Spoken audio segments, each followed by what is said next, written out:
The cattle car hissed as it stopped beneath a sky so wide it swallowed memory. Kansas stretched in every direction, flat and brown. But to the women peering through the cracks in the wooden slats, it might as well have been the moon. The war had ended in Europe, but not in them. They had come from burned cities, Dresden, Hamburg, Leipzig, places where smoke still clung to stone and ash buried the laughter of children. They were not soldiers. They had worn uniforms, some of them, yes. Red Cross, clerical auxiliaries, radio operators. But most were simply caught in the gears of war. Nurses, secretaries, wives of officers. Captured by the Allies in France, in Belgium, or surrendered in Bavaria when the Reich finally collapsed in May 1945. Now they were in America, or so the Guards said. A place whispered about in their youth as decadent, cruel, godless. A place where prisoners would be worked to death, interrogated without mercy, stripped of all dignity. They had prepared for pain. What they met instead was wind and wheat. Camp Concordia rose from the Kansas earth like something out of fiction. Red brick barracks sat in rows, clean and identical. Barbed wire lined the perimeter, but there were no towers, no barking dogs, no men with whips. Just a few military police in khaki, standing loosely beside bicycles and carrying clipboards instead of rifles. Their names were read in slow English. Erica, Annalise, Hildegard. Some of the guards smiled, not cruelly, but awkwardly, like clerks in a foreign post office. One even tipped his hat. The women blinked. They said nothing. Inside the barracks, there were beds. Real ones. Mattresses stuffed with cotton, not straw. Sheets. Blankets.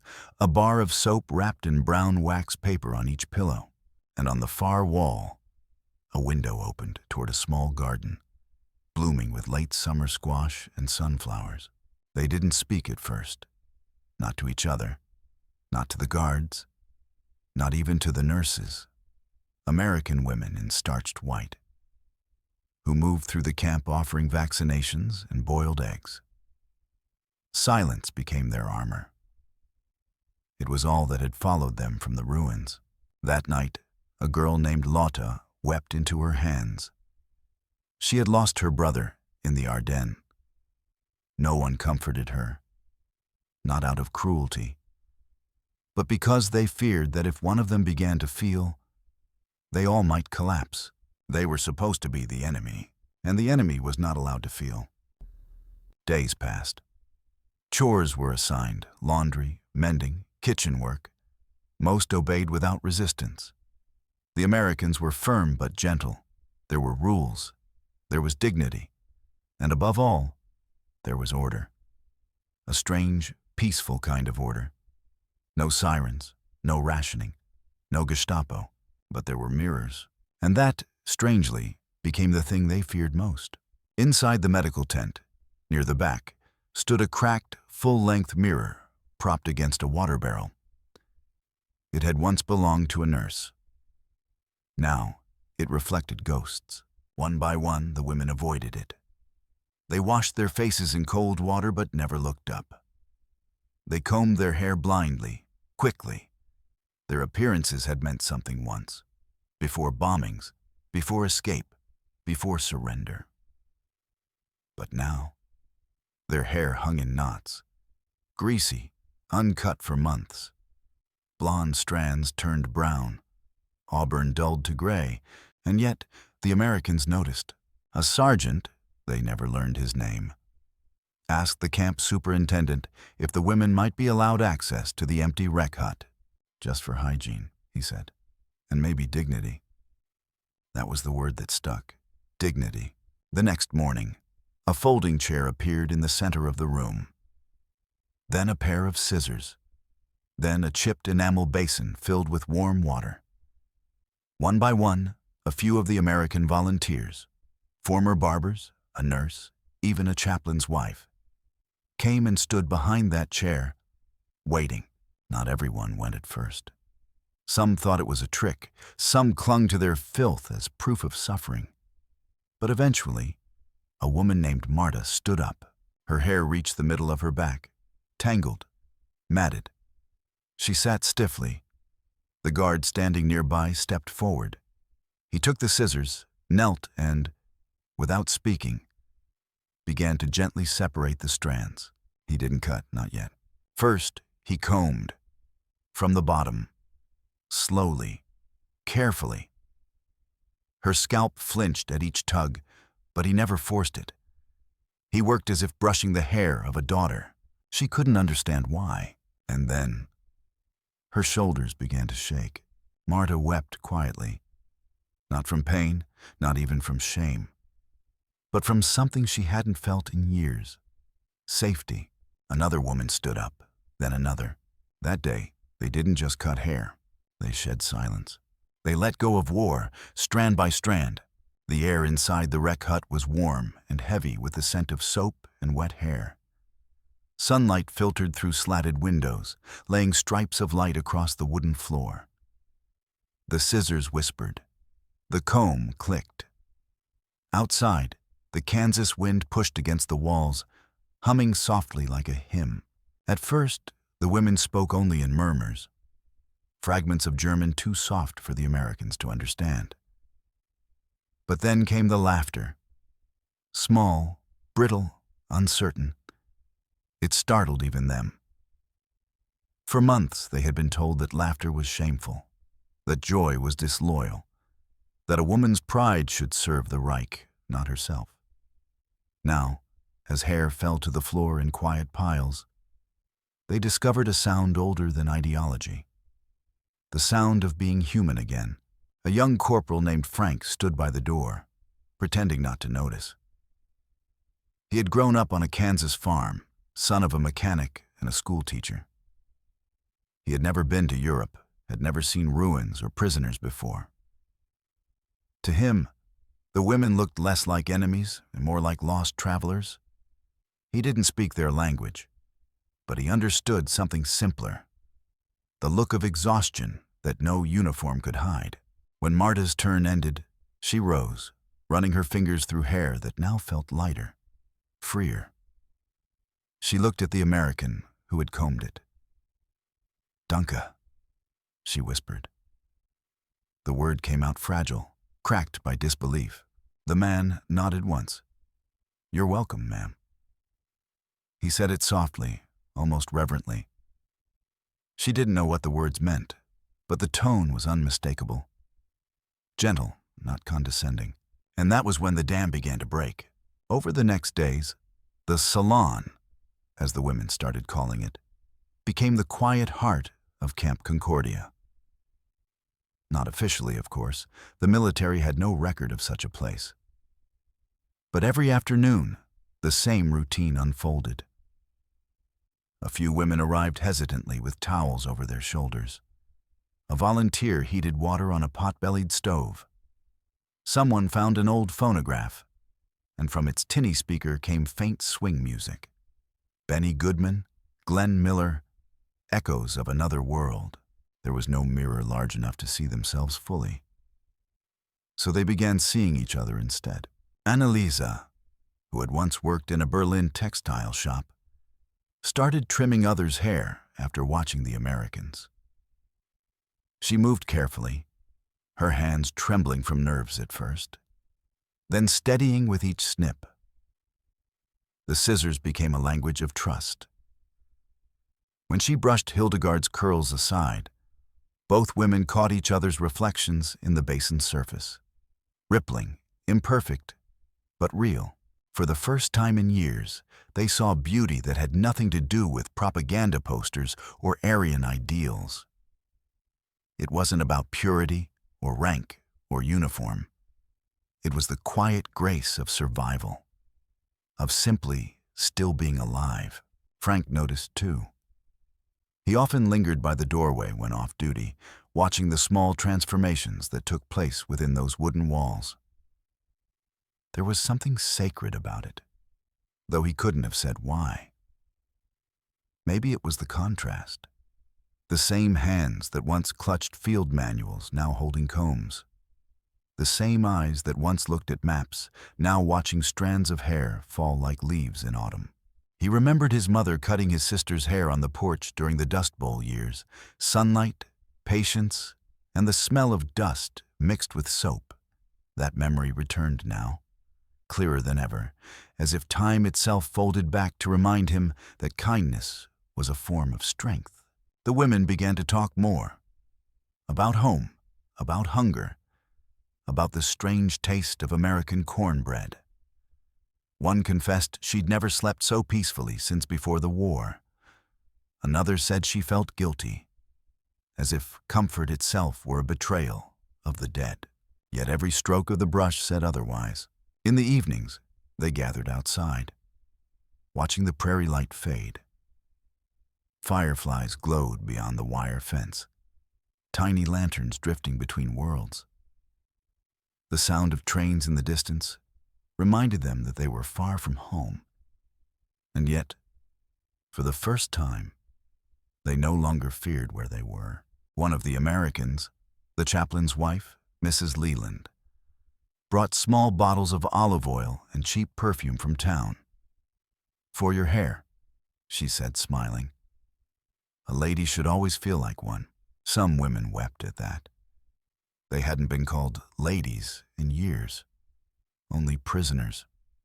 Only enemy. The transformation wasn't only physical.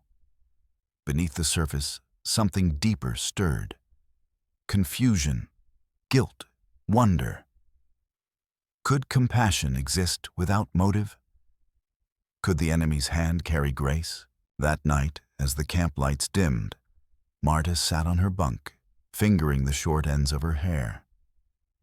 Around her, the others whispered quietly, trading stories, brushing each other's braids loose before sleep. She thought of her father, a teacher before the war, a man who'd believed that people were born kind until taught otherwise.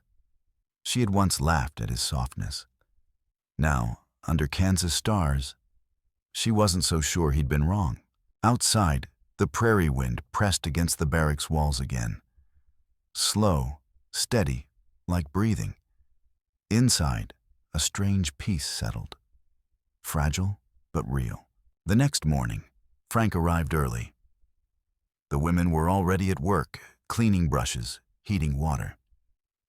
He held up a small parcel wrapped in brown paper. "Clippers," he said with a grin. "From town. Figured you might need them." Annalisa stepped forward, her expression unreadable. She took the box with both hands, bowing slightly. Her eyes shimmered. "Danke," she said again. But this time, her voice did not shake. The others watched silently. It was a small thing, a simple gift of metal and cord. Yet it felt monumental. Because in that moment, they weren't captives and guards. They were people holding pieces of each other's pasts. The war, for a breath of time, was nowhere to be found, and the scissors, waiting on the chair, gleamed in the light.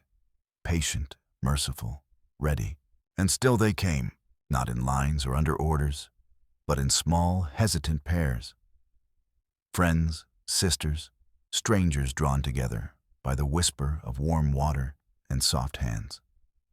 The makeshift salon had no signs, no clocks, no ranks. Yet by late September 1945, it had become a place of quiet transformation. Outside the rec hut, the prairie wind bent the tall grass in great ocean-like waves, endless and golden. Inside, time moved slower. Not the ticking of a clock, but the slow thawing of minds once frozen by fear. Something unspoken was changing in the camp. And it wasn't just appearances. Hildegard was the first to notice it. She had arrived weeks earlier from a transit camp in Louisiana, gaunt and silent, her hands always clasped tightly in her lap. One afternoon, she watched a fellow prisoner, a young Bavarian girl named Clara, sit for a haircut.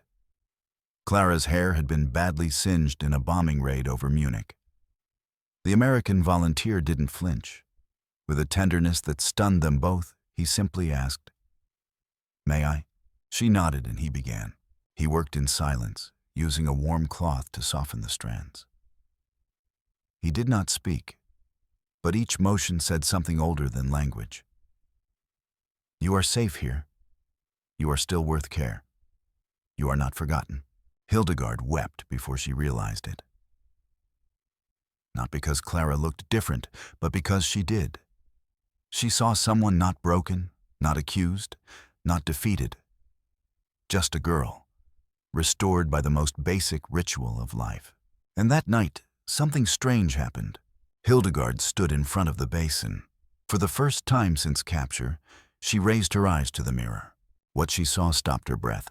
Not the lines of hunger or the bruises of war, but her own face, unchanged and yet unfamiliar, as if time had layered dust over her reflection, and now some small breeze had wiped a clear streak across the glass.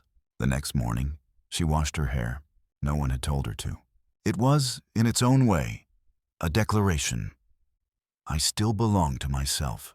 Arkar, the women no longer avoided eye contact. Their eyes still carried grief, but now also recognition. They began tying their hair again, some into braids, others into simple buns. They smiled when they passed each other, just small gestures. But after years of tightening and breaking and hiding, it felt like an uprising, the uprising of softness. Some guards began to notice. Sergeant Frank, leaning on his elbow outside the mess hall, watched as Annalisa passed by with her head held higher than the week before. She said nothing, but nodded once. That was enough. He turned to his friend and muttered, "They're starting to look like people again." His friend replied, "Maybe they always were. We just had to see through the mud." Later that day, Frank found himself by the camp fence, staring at the sun as it dipped low. He wasn't sure what troubled him more, the ease with which he'd once called them krauts, or how naturally that word was slipping from his mind now. He thought of his sister in Topeka, her hair the same golden brown as the woman in the Salon. He imagined her held in some German camp, silent and shamed. Would she want her captors to see her as human? Would she beg for it? Frank didn't sleep well that night. Not from nightmares, but from remembering too much. The next week, something else changed. Mrs. Leland brought 2 boxes from town.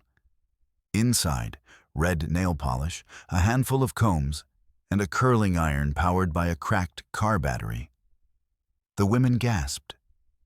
It was not the kind of laughter that mocks, but the laughter of disbelief, of something too beautiful to be real. "This is not war," one whispered. "No," another answered. "It's what comes after." They called it the Day of Color. Even those who had refused the Salon before came now. One woman had not touched her own face in months. When the brush touched her cheek, she sobbed. Not for vanity, but for memory.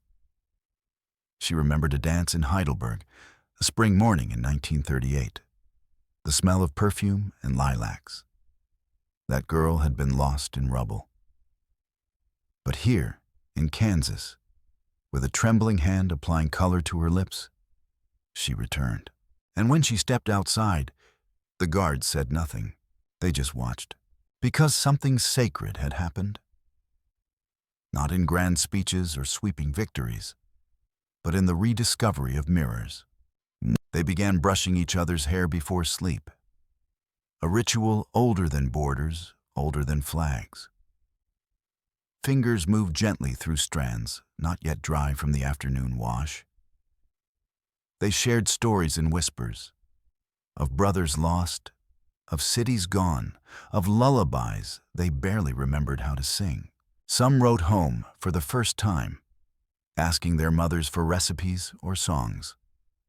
Others embroidered napkins with initials, trading them like sacred tokens.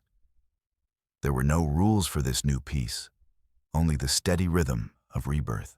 One evening, a young woman named Elsa handed Sergeant Frank a drawing. a simple pencil sketch of the salon chair, empty, with sunlight spilling across the floor. He stared at it for a long time. Then he nodded, and she quietly smiled. "Boo." That night, Marta whispered to the others, "We're still in a prison." "Yes," Annalisa said, "but we are not prisoners anymore." A long silence. Then someone whispered, "How do you know?" And Marta answered, "Because today I looked up. There was something sacred about the fence at Camp Concordia. It was nothing remarkable. Barbed wire stretched taut across wooden posts, looping the camp in a quiet perimeter. Beyond it, the Kansas prairie rolled out like an open sky flattened to earth. But for the women inside, that fence had once been a symbol, not just of captivity, but of who they were allowed to be. On one side, enemy. On the other, unknown. But by the early days of October 1945, the fence had changed. It no longer felt like a barrier. It felt porous. Not physically, no one crossed it. But in silence, in gestures, in glances, it had become a place of unspoken communication. It began with a mistake. Annalisa was hanging laundry one morning when a sudden gust of wind snatched a pillowcase from the line. It flew like a white flag, soaring over the fence and landing near the American guard station. She froze. The rules were clear. No approaching the wire without permission. But before she could call out, the guard on duty, a lanky corporal named Nathaniel, walked over, picked up the cloth, folded it carefully, and laid it atop the nearest fence post. No words, no gestures, just a quiet offering. Annalisa stepped forward, slowly, and retrieved it. Their eyes met for less than a second. She nodded, he nodded back, and that was all. But something passed through the wire that morning. Not a pillowcase, but recognition. Over the following days, the women began lingering near the fence longer. Some pretended to pick wildflowers. Others simply sat on the benches placed near the mess hall. And the guards, those young American men, barely older than the women themselves, started to do the same. Sometimes they spoke, a few words. Broken English, hesitant German. Guten Morgen. Good morning. Wie heißen Sie? What's your name? Names, real names, not numbers, not ranks. One woman, a former music student named Elizabeth, began singing near the fence at dusk. Old folk songs from the Rhineland. Soft, sorrowful, meant for childhood or fields. At first, she sang only to herself. But one night, she heard a voice join in from the other side. A guard, they later learned his name was Private Collins, knew the melody. His grandmother had sung it to him in Pennsylvania. A German girl and an American boy, born a world apart, sang the same song beneath the same sky. The chaplain of the camp, Reverend Callahan, noticed these changes. He did not interfere. In his sermons, brief and sparsely attended, he spoke of forgiveness not as a grand gesture, but as a practice, a daily choice. Mercy, he said one Sunday, is not something we give when we feel strong. It's something we offer when we finally admit how fragile we all are. The guards heard it, some dismissed it, but others listened. Frank listened. One morning, he walked past the Salon and saw a woman standing at the fence. It was Hildegard. She was tying her hair back, not because she had to, but because it pleased her. She looked different now. Not American, not defeated, just human. Frank felt a strange ache in his chest. Not love, not even guilt. Something older. A recognition that the person before him was no longer a symbol of what had been lost, but a reflection of what could be found. He stopped, reached into his shirt pocket, pulled out a folded scrap of newspaper. On it, a photo of a Kansas harvest fair from the year before the war. Girls in dresses, Horses, smiles without fear. He passed it to her through the fence. She held it like a relic, studied each face, then pointed at one of the girls. Dana Schwester? Frank shook his head. No, just Kansas. She didn't understand the words, but she understood the tone, and that was enough. She folded the paper and pressed it to her heart, not as property, but as proof. Proof that beauty had existed somewhere, even during the darkness. The salon continued. Now, they styled each other's hair, not just for comfort, but for pride. They plaited braids, experimented with makeshift curls. A few started painting small flower patterns on handkerchiefs and tying them like ribbons. And when the guards passed by, they smiled. It was not vanity. It was not flirtation. It was defiance, not against the Americans, but against the memory of fear, against the voices that had told them, "You are enemies. You are nothing. You are not worthy of beauty." The fence still stood. But the war, at least within the walls of Camp Concordia, had begun to dissolve. And through that thin line of barbed wire, something ancient had returned. The understanding that even enemies are mirrors, if you look long enough. One afternoon, Elizabeth slipped a flower between the wires, a small prairie daisy, pressed gently into the palm of a guard. He didn't speak, just tucked it behind his ear and nodded once. The gesture was absurd, beautiful, undeniable. That night, one of the women wrote a letter home. She ended it with 4 words. Today they saw me. There was no parade for the end of the war at Camp Concordia. No confetti, no bands, no shouting in the streets. Only the slow, invisible retreat of fear. By October's end, the days were shorter. Mornings came with frost. And with each breath, the women watched vapor rise from their mouths like smoke from a dying fire. But this smoke did not sting the eyes. It cleared them, and in that clarity, they began to carry things again. Not weapons, not ideology, not the weight of orders, but smaller things. Lighter, stranger, more sacred. They carried letters, folded many times. Some written in English with crooked lines, others in German script that wrapped across pages like vines. They wrote to mothers they hadn't seen since before the war, to sisters lost in the East, to cousins in towns now marked only by ash. The letters were filtered, of course, all mail was. But the Americans did not redact what mattered. Today I cut someone's hair. They played music in the barracks. We have blankets, clean water. They don't hate us. And most often, we are still women. They carried scissors, not many, just 2 pairs, kept wrapped in cloth and cleaned every evening with soap and warm water. The blades were worn but sharp.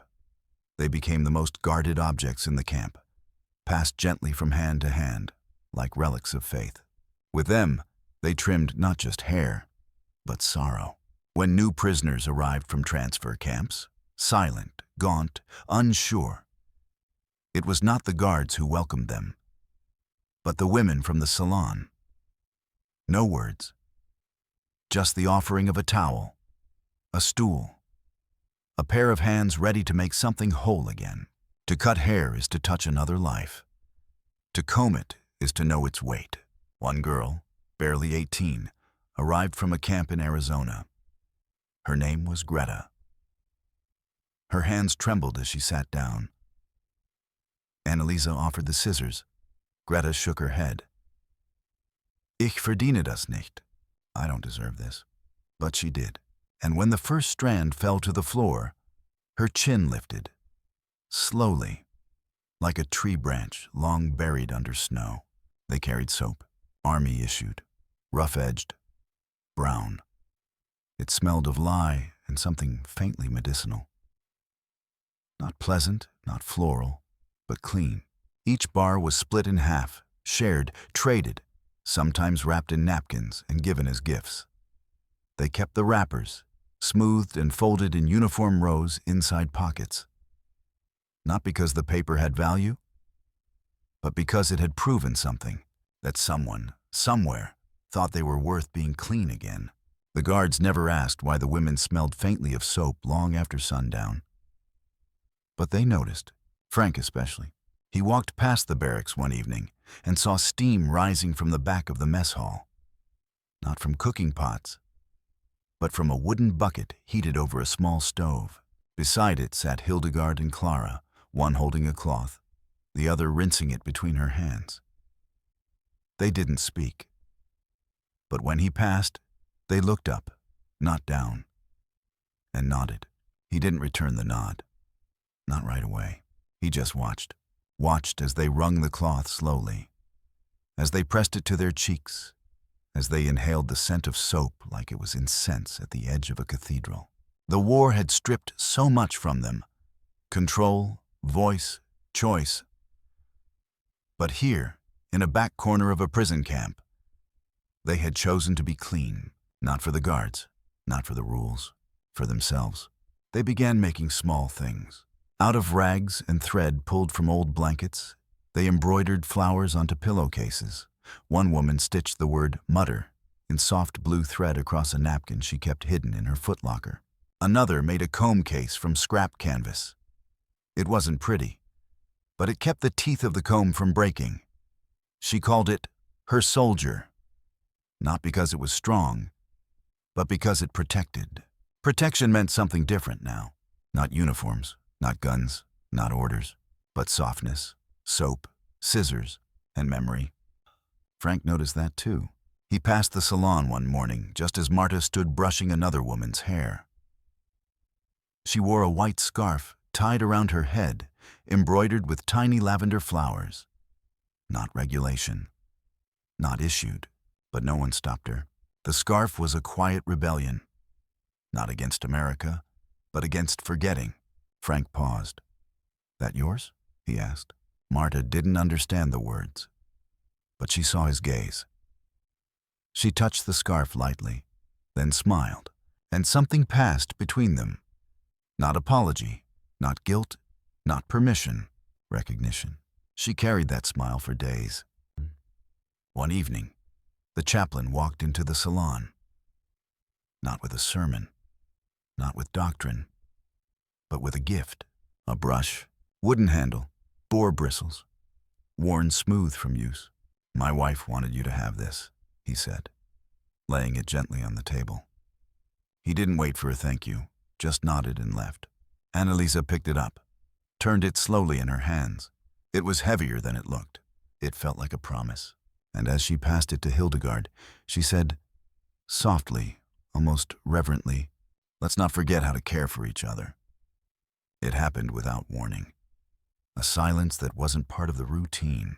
The women arrived that morning with their towels and combs, their scarves tied neatly, their voices soft but cheerful.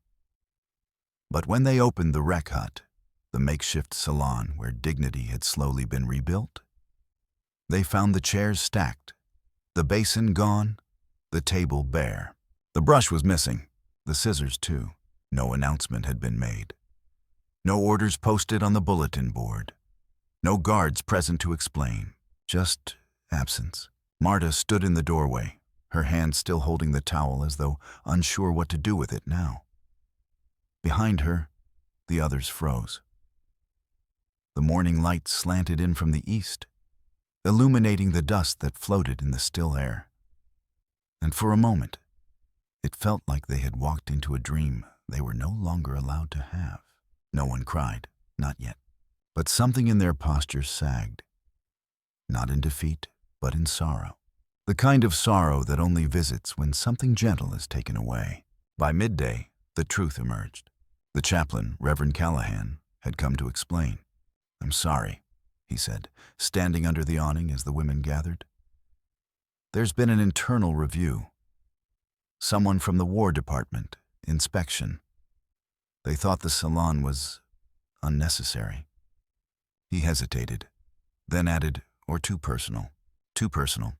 The word struck colder than any insult, as if the act of caring had crossed a boundary that war demanded remain in place, as if hair, soap, mirrors, and laughter had somehow become too much, too human. That night, the camp was quiet. The benches by the fence were empty. The guards walked their routes without conversation. No one sang. In Barrack 12, Marta sat on her bunk holding the napkin where she had once kept the broken comb. The thread had come loose. She began pulling it apart, slowly, unraveling it, stitch by stitch. Else sat beside her. "They'll give it back," she said. But Marta didn't answer, because she knew that it wasn't about the scissors. It was about what they'd meant, what they had proven. The days that followed were still orderly. The meals arrived on time. Work details continued. Letters were delivered. But something had left the camp. Something invisible. The women still braided each other's hair, but no longer in the open. They still washed in silence, but without the basin that had felt sacred. One morning, Elizabeth attempted to sing again, but the words faltered halfway through.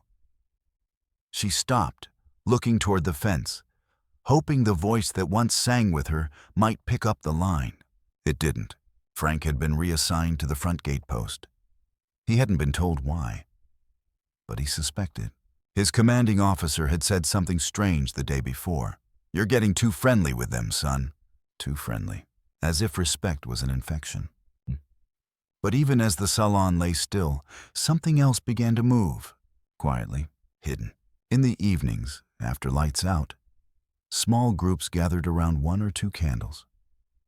From their footlockers they pulled handkerchiefs, ribbons, bits of cloth saved from old garments, and from their pockets, safety pins, slivers of broken combs, thread spools no thicker than a thumb. It was not rebellion, it was resurrection. In the corner of Barrack 9, Hildegard created a new chair from a crate and a folded blanket. Annalisa found a rusted pair of shears buried beneath the tool shed near the gardening shed.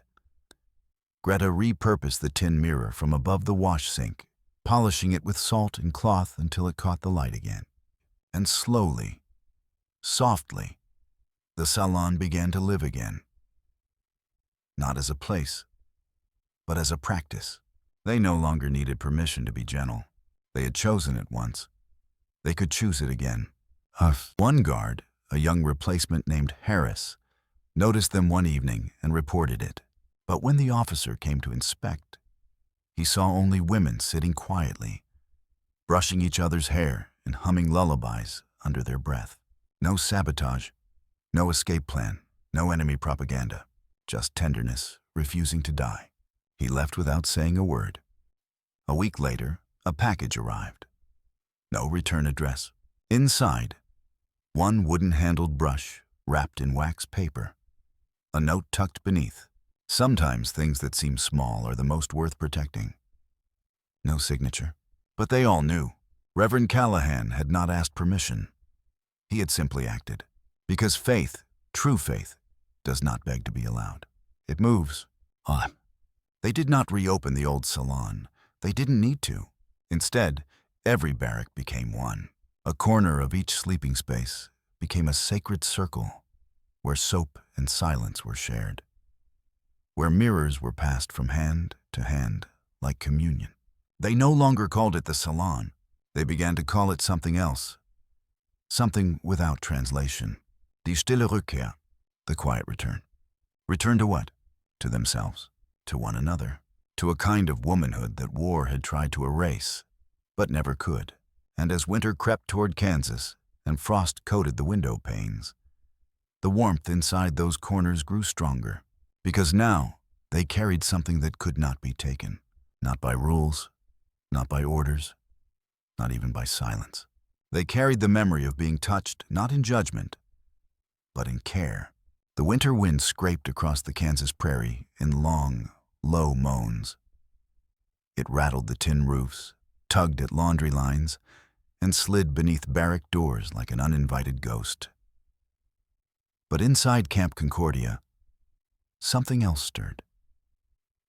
Something warmer than the cold, deeper than the snow. They had begun writing again, not because they were told to, because they needed to. The letters had never truly stopped, of course. but before, back when fear sat heavy on their backs. The writing had been mechanical. I am well. The weather is cold. We are fed. Safe words, thin words, chosen for survival, not for truth. But now, something had changed. The scissors had returned, not the originals. Those were gone. But a new pair, sent quietly by Reverend Callahan, wrapped in flannel and left in a wooden box beneath the old stove.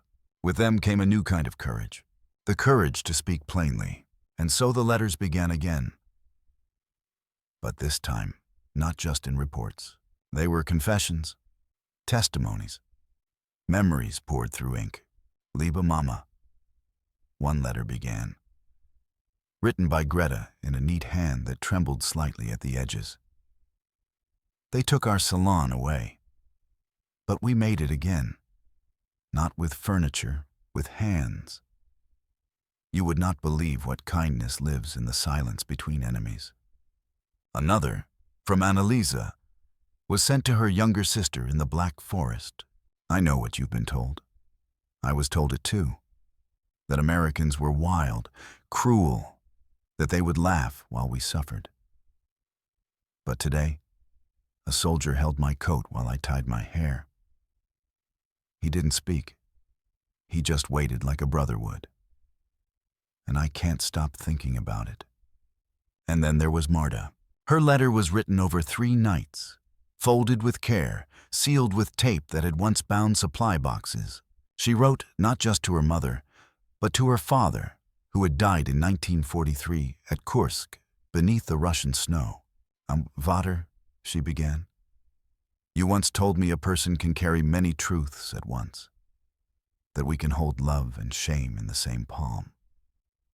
I did not understand you then, but now I do. She went on. They gave us scissors again, not because they had to, because someone believed we might need them, that we might still want to feel beautiful, even here, even now. They brought them back like a priest returns a relic to a ruined chapel. We share them quietly. No one leads. There are no instructions. But we know what to do. It's as if our hands remember what war tried to erase. When I comb another woman's hair, it feels like prayer. She ended simply, please know I am still yours, still trying to be gentle. Even now. The censors read every word, as they always did. But these letters were different. They didn't praise the guards. They didn't glorify America. They weren't propaganda. And that's why the censors let them through. Because they weren't written to convince. They were written to remember. And memory, when honest, is difficult to weaponize. One American officer, Captain Morrow, received a translated copy of several letters for review. He was not known for sentimentality. But after reading them, he stood at the edge of the parade yard for a long time, watching the sun set over the fencing. The war's over, he said aloud, though no one stood near. Just wish someone would tell the uniforms. He did not request the salon be shut again. In fact, he told his sergeants to leave the women be. Let 'em brush their damn hair if it keeps the place peaceful. What he didn't say, what he couldn't quite explain, was that the letters had done something he hadn't expected. They'd made the women real. Not numbers, not transfers, not cargo. Real. And once you see a person, truly see them, you can't unsee them. In the weeks that followed, something shifted in the guards as well. They stopped avoiding eye contact. They nodded more. Some even asked questions, shyly, haltingly. One evening, Frank asked Elizabeth what the word Heimat meant. She paused for a long time before answering. It means home, she said finally. But not a house, a feeling. The place your soul returns to when everything else is gone.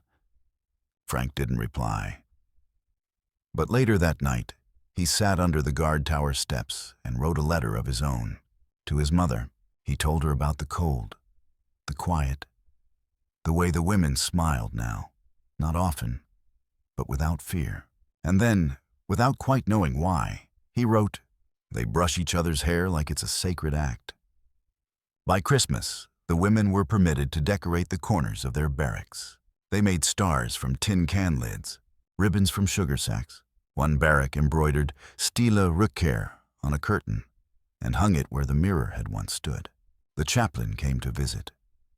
He stood in silence, hat pressed to his chest, as Annalisa lit a candle and placed it on the windowsill. "We're still prisoners," Marta whispered to him after the service. "But we're no longer lost." Callahan nodded, his eyes full but voice steady. "And when you go home," he said, "may you take that with you, more than you arrived with." The wind howled outside that night, but inside they wrote. And what they wrote could not be censored, because what they wrote was truth. And truth, like hair, like grace, grows quietly, even in the coldest places. It began, as so many things do, with something small, a sock, specifically, a wool sock that had been patched and repatched until it looked more like a gray potato than anything wearable. One morning, after roll call, Hildegard sat on the edge of the barrack step trying to pull it over her heel. It wouldn't budge. She yanked harder, muttered under her breath, and lost her balance, tumbling backward into a pile of folded laundry, her legs flailing. For a heartbeat, the courtyard was silent. Then someone laughed, not cruelly, not sharply, just softly. It was Private Harris, the youngest guard at the camp, barely 20, with ears that always turned red in the cold. He'd been trying to look stern, as the MPs were trained to. But when he saw Hildegard's feet still waving in the air, he snorted. And in that moment, sudden, strange, and entirely human, Hildegard laughed too. Real laughter, belly laughter, sharp and bright, rising into the pale Kansas sky like a sound that didn't know it had been buried. The other women turned. Annalisa covered her mouth. Greta giggled. Marta dropped the broom she was holding and let out a wheezing chuckle that hadn't been heard since before the bombs fell on Dresden. Even Harris looked stunned at himself. But then, something even more unthinkable happened. Frank, watching from near the mess hall, smiled. A real one. Not polite, not regulated. And the moment, that flicker of joy, rippled outward like rings in a pond. They had not been allowed to laugh for years. Not really. Laughter was dangerous. In the Reich, it could be seen as weakness or worse, resistance. Women were expected to be disciplined, pure, obedient. Even in private, laughter could be misinterpreted. But now, behind barbed wire, thousands of miles from home, among guards who had once been the enemy, laughter returned. It came in little gusts. During laundry duty, when Clara spilled bluing dye all over her skirt. During kitchen rotation, when the American cook made pancakes so rubbery, the women began bouncing them like balls. "Was ist das?" one of them asked. "Tractor tire," another joked, and the whole barrack howled. It wasn't mockery, it wasn't defiance, it was survival. Because to laugh is to exhale, and to exhale is to believe the next breath will be safe. The guards noticed too. At first, they were cautious, unsure if this joy was a trick, a lapse in discipline. But over time, something softened. They laughed back, quietly, respectfully, and sometimes in awe. Because what they saw in those women wasn't disobedience. It was something more radical, healing, and it was contagious. One day, a snowstorm rolled across Kansas. The wind whipped the wires, and for 2 days, the camp shut down all outdoor work. The prisoners were told to remain inside, the guards to rotate in pairs. On the second evening, the generator failed. Lights flickered. The stove in Barrack 12 gave out. The women gathered under blankets, rubbing hands together. Someone lit a small wax stub saved from Christmas. Elizabeth, ever the singer, began humming again, just to calm her nerves. Then Marta stood. She cleared her throat and said in broken English, "Knock, knock." The women blinked. She said it again, "Knock, knock." Frank, standing near the door with his coat pulled tight, raised an eyebrow. "Who's there?" Marta shrugged. "I don't know." That part was not in the letter. Silence. And then, uproar. They laughed so hard they cried. Frank laughed too, doubling over, slapping his thigh like it was a Saturday in Topeka. Harris fell off his stool. Even the chaplain, standing with a mug of weak coffee, chuckled behind his scarf, and just like that, the wires vanished again. The next morning, the snow glistened blue under the rising sun. And in the courtyard, two women, Marta and Hildegard, began rolling it into spheres. Frank watched, arms folded. "You know," he said casually, "snowball fights are considered high treason in Kansas." Clara, catching the tone, whispered, "Was sagt er?" "He says we're at war again." Annalisa translated, "A different kind." Moments later, a snowball smacked the side of the latrine. Then another. Private Harris shouted, "Cease fire!" But it was too late. The war had begun, and it was the kind where no one lost. Later that night, the guards cleaned up the walkways, and someone placed a fresh bar of soap near the mirror again. No one said where it came from. The Salon, quiet for weeks, reopened. Not officially, but in spirit. With cheeks red from snow and fingers numb from cold, the women brushed out their hair, wove in bits of ribbon, and smiled at their reflections, not because they were proud, but because they remembered. This is what it felt like to belong to the world again. When the Americans laughed softly, the Germans laughed back, and no language was needed, because war teaches us to fear. But laughter reminds us what it means to be free. The orders came on a Monday, typed in triplicate, posted at the mess hall, and read aloud during morning roll call by a sergeant whose voice cracked halfway through. The war had been over for months. Now, the next stage had arrived. Repatriation. The first group of German POWs would leave Camp Concordia in 7 days. They would board trains bound east, to Boston or New York, and then ships back across the Atlantic, back to what was left of Germany, back to a country none of them recognized anymore. The women stood in silence after the announcement. Not because they didn't understand, but because they did. It was what they had long expected. And yet, in their hearts, it felt sudden, brutal, like being awoken from a dream just before the ending. Greta wept.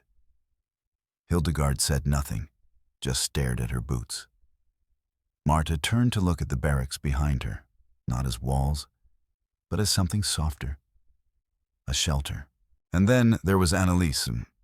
She didn't speak at all. She simply walked back to the rec hut. Inside, she knelt beside the crate they had turned into a makeshift salon seat. She placed her hand on the worn wood, ran her fingers across the splinters. Then she opened the cloth pouch that held the camp's final pair of scissors and whispered, "One more." The days that followed passed like wind. No drills, no punishments, no forced farewells. Just packing, quietly, slowly, with care. The women folded what little they owned. 2 uniforms, 1 towel, a bar of soap. But they tucked more important things into their coat linings: embroidered scraps, pressed wildflowers, and handwritten lines from songs they refused to forget. But there was one thing still to be done. On the evening before departure, the salon reopened one last time. There was no announcement, no list, and yet every woman came. Not for beauty, not for vanity, but for a final ritual, as ancient as memory. Hair was washed in silence, dried with soft cotton, braided, then trimmed. Each snip was like a heartbeat, measured, deliberate, reverent. They were not cutting off the past. They were preparing to face what waited on the other side of the ocean. Cities turned to rubble, families broken or buried, futures rewritten by fire. But when they stepped off the train, they would do so with clean necks and clear brows, not like prisoners, like pilgrims. Annalisa gave the last haircut.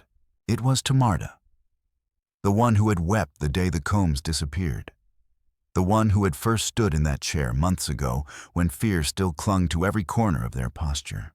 Now Marta sat straight-backed. Her eyes didn't waver in the mirror. Her hands rested in her lap, calm.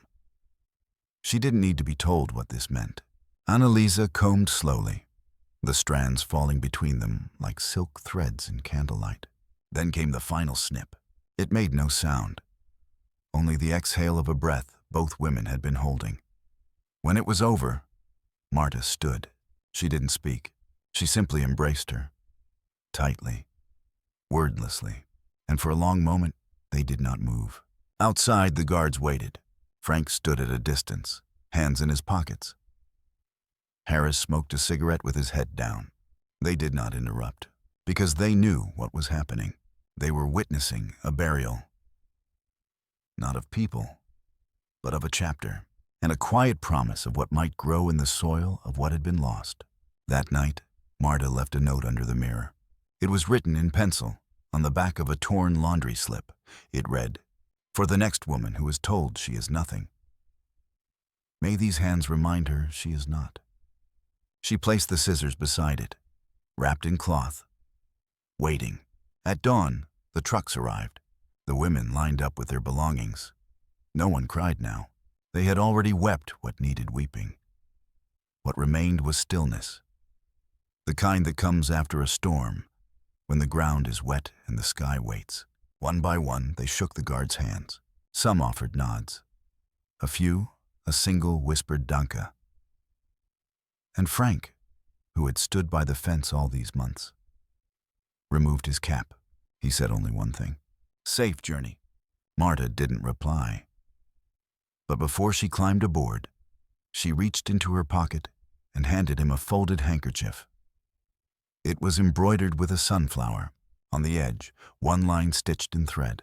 "We were enemies, but you fixed my hair." As the truck rumbled eastward across the Kansas plain, the women did not look back. They didn't need to, because what had happened here, in dust, in steam, in laughter and silence, was not left behind. It had been braided into them, and no war could undo it. When spring came to Kansas in 1946, it did not arrive with ceremony. It crept in, quiet as thread, through the thawed soil and the cracks in old windows.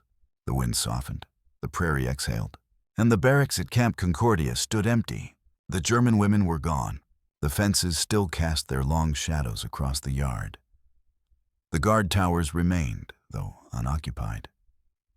The wreck hut, once the makeshift salon, had been swept clean. Only a faint scent of soap clung to the wooden walls, like perfume left behind after a dance. Inside, the old mirror remained, and beneath it, the note was still there. "For the next woman who is told she is nothing." The cloth-wrapped scissors rested beside it, untouched. Waiting, time moved forward. The war was no longer fresh news. The world had new fears, new headlines. But for those who had been there, the guards, the chaplain, the townspeople who passed the camp each Sunday on the way to church, the memory did not fade. It deepened, because something had happened in that place that no war report ever recorded. No general ever saluted, no flag ever waved for. Something human and sacred. Reverend Callahan returned once that spring, after the last of the trains had gone. He stepped inside Barrack 9 and stood in silence for a long time. He ran his hand across the edge of the bunk where Marta once slept. He remembered her handwriting, her voice, the way she folded her towel twice before placing it on the wash basin. Then he stepped into the wreck hut. When he saw the scissors still lying beneath the mirror, he didn't move them. He simply bowed his head and whispered, "May these hands never forget." Frank never said much about the camp afterward. Not to the next unit he was assigned to. Not to the men he served with in Korea. Not even to his wife when he married years later. But every spring, when the wind carried the scent of lilac and clean laundry. He would find himself pausing, sometimes mid-step, staring at the hands he now used to fix fence posts, feed horses, brush his daughter's hair, and he'd remember the moment he was handed a sunflower on a folded cloth, the thread along the edge, the words stitched in silence. "We were enemies, but you fixed my hair." He kept that handkerchief in the back of his dresser for decades, yellowed by time, the threads loose in some places. He never washed it, not because he wanted to preserve the past, but because it had never been dirty. Years later, a letter arrived at the Concordia post office. No return address, no street name, just to the chaplain who remembered us. Inside, a black and white photograph, slightly faded, taken in 1951. A small hair salon in Stuttgart.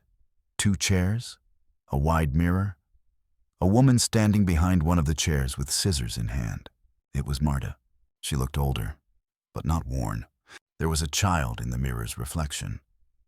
A little girl with her eyes closed, smiling faintly. Taped to the back of the photo was a note. It read, "I kept the chair in the corner. The quiet one. There is a woman who comes every Thursday. She was widowed by the war. She does not talk much.